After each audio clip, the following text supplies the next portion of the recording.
सोलापूरच्या मानाच्या आजोबा गणपती मंदिर परिसराच्या सुशोभीकरण कामाचा शुभारंभ करण्यात आला।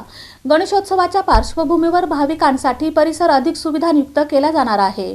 मानाचा आजोबा गणपती मंदिर परिसराच्या सुशोभीकरण कामाचा शुभारंभ करण्यात आला। नगरसेवक प्रवीण दर्गो पाटील, नगरसेविका गीता गवई आणि नगरसेविका बबिता धुम्मा यांच्या भांडवली निधीतून हे काम हाती घेण्यात आले आहे। गणेशोत्सवाच्या पार्श्वभूमीवर माणिक चौक ते विजापूर वेस्ट तसेच मंदिर परिसराचे सुशोभीकरण करण्यात येणार असून भाविकांना अधिक चांगल्या सुविधा उपलब्ध करून देण्याचा उद्देश आहे। सार्वजनिक गणपती मंदिर या ठिकाणी त्या प्रभाग 8 मधील प्रवीण दर्गो पाटील असलेले अमर पुदाले, बबिताताई धुम्मा आणि गीताताई गवई यांच्या विशेष निधीतून या गणपतीच्या भागातील सुशोभीकरणाच्या कामाचा शुभारंभ आदरणीय आमचे मार्गदर्शक विजयकुमार देशमुख मालक या ट्रस्टचे अध्यक्ष यांच्या नेतृत्वाखाली या चारही नगरसेवकांचे शुभ हस्ते आणि आमचे संस्थेचे सचिव अनिल सावंत यांच्या शुभ हस्ते या ठिकाणी संपन्न झाला।